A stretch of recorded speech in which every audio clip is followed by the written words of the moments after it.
in his hand. Walking down Boulder's Pearl Street Mall. He was looking for a place called Pasta J's. Gonna get himself some spaghetti and meatballs. Ah, ooh, werewolf of Boulder. Ah, ooh.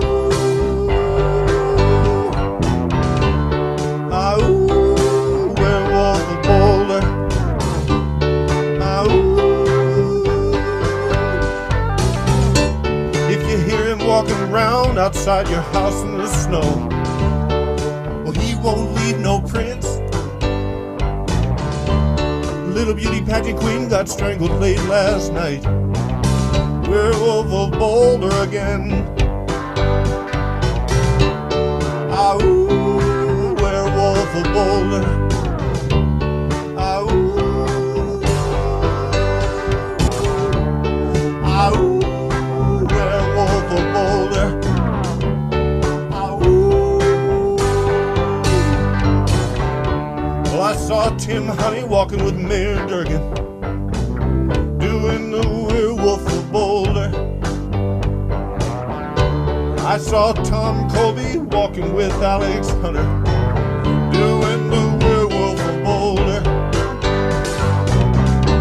I saw a werewolf walk right past the media DIA, and his stare was perfect. That was so good. Ow. Werewolf of Boulder. Don Reggae, Peter Boyles present Media Horror Productions, The Werewolf of Boulder. We'll play them all. We really thought about doing an opera of all the stuff that Donnie and I were writing at the time. 6:30 KHW. Good morning, everyone. It's the 28th. It's a Wednesday, 2011, and it was in 1996. That little girl was found dead. Beauty pageant contestant who was murdered in her home in Boulder. Let's run a couple of calls, then we'll continue with some of those tunes. I got a lot of email as well. Let's go here. Hey, Peter, you're on the radio show. Good morning. Morning, Peter. Morning, brother. Hey, is this Fotopoulos? Sure is. This is my boy right here. This young man, Pete Fotopoulos, was an investigative reporter at the time, and he ran every one of these with us. And without you, brother, man, we could have never been as good as we were. So good morning to you, my boy. Good morning. You know, I'm glad to be back on the show, but I'm not really happy about the circumstances. As Don said, this is a tragedy of just epic proportions. And, you know, those of us that really worked this, and I had a unique perspective because I was a newspaper columnist for the Colorado Daily in Boulder at the time. And when you work for a paper, especially right in the town where it happened, you've got access to a lot of information the public never saw. You know, we had the police squawk box on, plus we had all the nut mail. I'm sure you got some of it too.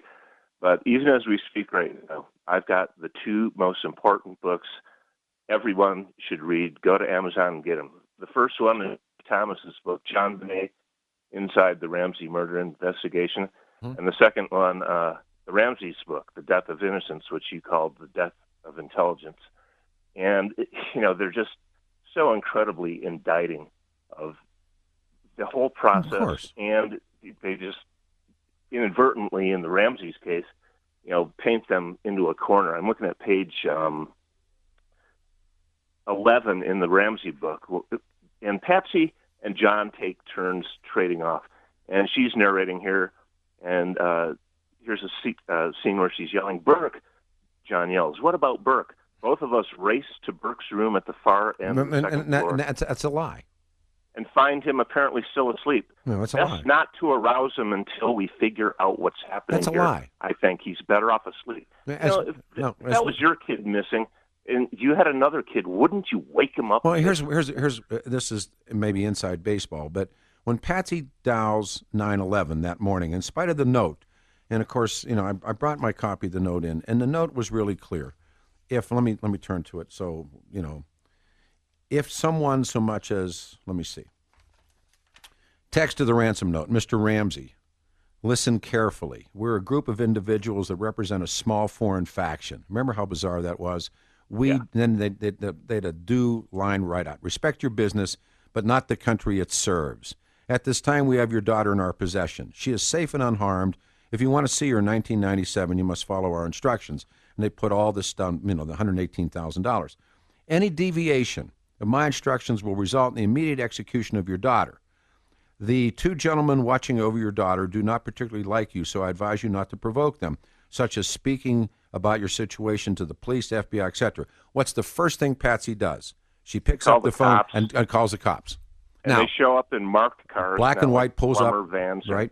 They pull up. The black and white pulls up. Now, remember, later we found out, and I found out from talking to Fed and stuff, they have like cable trucks. They have Al Sewer Service, whatever it is, trucks. Yeah, exactly. And they can come in and they can, but so much as speaking to anyone, such as police, the FBI, will result in your daughter being beheaded. So what does Patsy do? If the note said to you, Fotopoulos, your daughter will be beheaded if we so much as see a cop, what's the last thing you're going to do?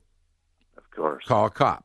It said, if we catch you talking to a stray dog, she dies. If you alert bank authorities, she dies. If the money is any way marked or tampered with, she dies. Okay, what's the first thing she does? By this time now, the second cop car arrives, and then Linda Arndt arrives. Hard-hitting detective Linda Arndt. And she shows up. Now, these cop cars are there. The Ramseys start calling. I swear to God, the Ramseys had a phone tree. They start calling all of their friends. Who arrives? The Fernies arrive. The Whites arrive. The guy, what's his name? French arrives. These people are packing the house. The crime scene at this point is destroyed. But so what? At that, because they know what's happened here already. But according to the testimony of Patsy, she discovered her daughter was missing after finding on the kitchen staircase a 2.5-page ransom note demanding $118,000 for her safe return, which was the exact value of the bonus her husband had received earlier, just right prior to the. So I mean, the whole thing. Well, and the ransom note is the Rosetta Stone of this case. Well, there's two ransom. Remember, they found one that she had begun and then didn't complete, and then she writes this one. Well, the legal pad showed impressions of a first attempt. Those pages were ripped off. Now, the ransom note, curiously, whose fingerprints were on it? Patsy's. No, nobody's. Oh no, but you're talking about whose ransom? The tablet. John had a tablet, and Patsy had a tablet, and they would now the write, ransom note itself. Exactly. No. That's right. The only fingerprint ever found on it was Chet Ubowski. I forget if he's a detective or just a regular cop on the force. Right. Now, you would think she picks up the note. She doesn't just leave it laying on the floor. And when she starts reading about it, wouldn't you tend to maybe grip it a little? I got a better one for you. The flashlight that I believe was the murder weapon. Batteries wiped. Batteries. No fingerprints on the batteries. Yeah. And just here's the thing. So on the tablet that the note came from, Patsy's fingerprints were all over it. Sure. And I think what's even a better key to the ransom note in terms of being the Rosetta Stone, I have the video of the deposition Darnay Hoffman did of the Ramseys when they were accusing Chris Wolf of being the murderer. And this is the most damning evidence of all. And it's because when you just tell lie after lie after lie, you can't keep your lies straight. So Darnay is showing John and Patsy the Ramsey family photo album. And it's a bunch of Polaroids. And the Polaroids had that big white border down at the bottom. Everyone's got a little note in the caption. And so they ask Patsy, do you recognize this writing? No. Yeah. Who could have written this? I don't know. And while they're doing that, in this video, they superimpose notes from the ransom, or letters from the ransom note with the notes on the Polaroids. Perfect, exact match of Patsy's handwriting. Patsy wrote the note. Patsy wrote the so note. Then they asked John the same thing. I'm close to a pause, Petey. When do you think John Ramsey knew exactly what had happened? I think when he looked at the note and recognized Patsy's handwriting. So you don't think during the night he because he knew where the body was. I personally believe that he knew the body was in that room. Because he made a beeline right down there Absolutely. when Linda Arndt told him, well, you got one more time. Look around one more time. And it had already been a cop, I think it was French, that had looked, the first two guys that arrived, and one of them had already looked in that room and couldn't see. The window, it was the windowless cellar room. Yeah, and you had to look around the corner. Right. It was pitch black. Right. Nobody could have seen anything. And Ramsey, John Ramsey throws open the door, without even turning on the lights, and screaming. He found the body. So when does he know?